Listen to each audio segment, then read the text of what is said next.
Jesus disse: "Vós sois o sal da terra." Mas o que isso realmente quer dizer? Vamos descobrir. A parábola do sal da terra, conforme apresentada por Mateus, fez parte do Sermão do Monte proferido por Jesus.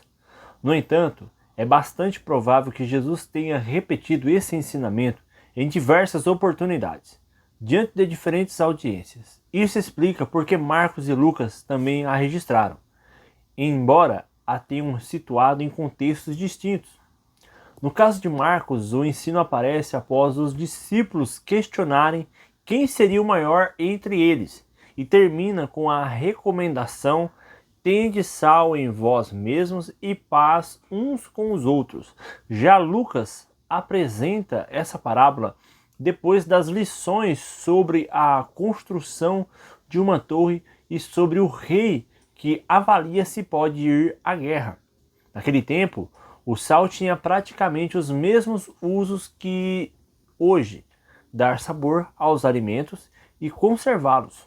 Sua ação é silenciosa e invisível, mas seus efeitos são claramente perceptíveis antes do surgimento de métodos de refrigeração e da produção de gelo.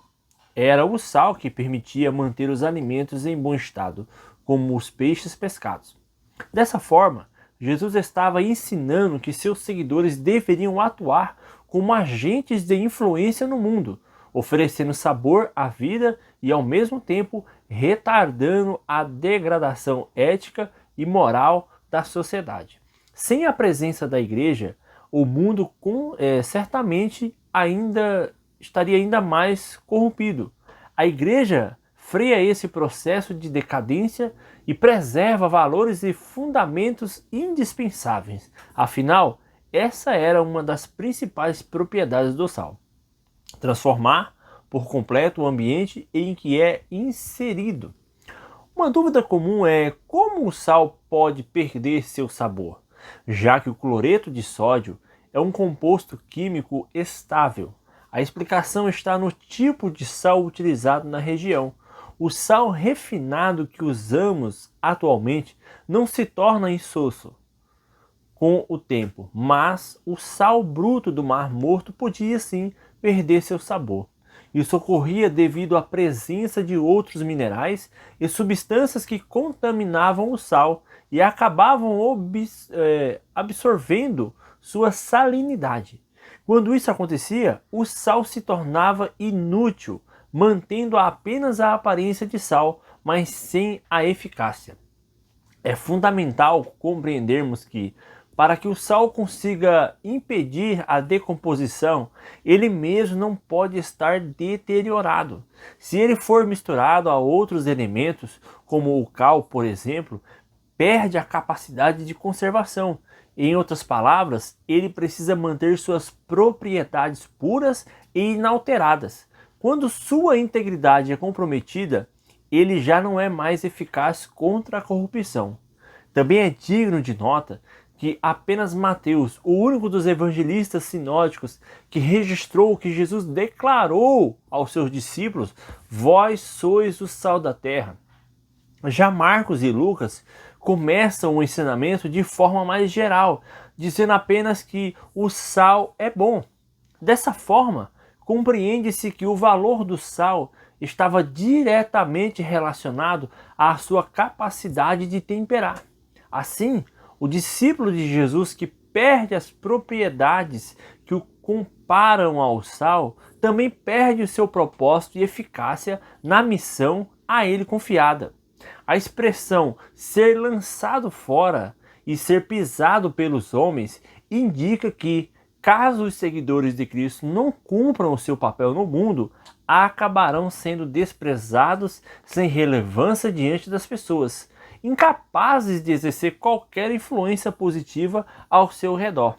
É possível que a menção ao sal ser pisado se refere ou se referia à prática de lançar sal sobre caminhos estéreis. No Antigo Testamento, há registro do uso de sal para tornar terras inúteis, especialmente em tempos de guerra, como forma de amaldiçoar ou destruir a produtividade da terra inimiga, Juízes capítulo 9, Deuteronômio 29, Sofonias capítulo 2. Como naquela época não havia asfalto e a pavimentação rudimentar consistia em pedras, os caminhos precisavam ser mantidos sem vegetação, e o sal, ao ser lançado sobre esses caminhos, impedia o crescimento de plantas. O Abe Bruce comenta com propriedade: o discípulo que perde o seu sabor desce de preservador da sociedade a material de pavimentação. Que triste realidade! A indagação de Jesus, se o sal perder o sabor, com que há de salgar, não visava uma resposta, mas demonstrava a gravidade da inutilidade espiritual. O sal, uma vez deteriorado, não pode ser restaurado. Assim também é o cristão. Se perder suas virtudes e sua fidelidade, torna-se ineficaz em sua missão. Um cristão sem sabor é um cristão sem utilidade. Algumas analogias interessantes podem ser feitas a partir da imagem do sal como símbolo dos discípulos e da Igreja de Cristo. Primeiramente, o sal nunca é o alimento em si, mas serve para realçá-lo. Da mesma forma, nós não somos o alimento. Cristo é o verdadeiro alimento e nossa função é destacá-lo diante do mundo. Em segundo lugar, tanto o excesso quanto a falta de sal comprometem a refeição. Imagine uma pessoa provando um peixe famoso, mas mal temperado. Quem nunca o provou antes, talvez duvide da sua qualidade. Isso ilustra o impacto do nosso testemunho cristão. Se não refletirmos adequadamente a vida de Cristo, ou se exagerarmos em nossa própria exaltação, poderemos distorcer a imagem do Evangelho e comprometer o entendimento das pessoas sobre Jesus. Por fim, vale ressaltar um paralelo significativo. O sal, ele desperta sede. Assim também deve ser a vida do discípulo de Cristo, provocar por meio do seu testemunho uma sede espiritual nos que o cercam, despertando neles o desejo de beber da fonte da vida eterna, que é Jesus Cristo, a água da vida.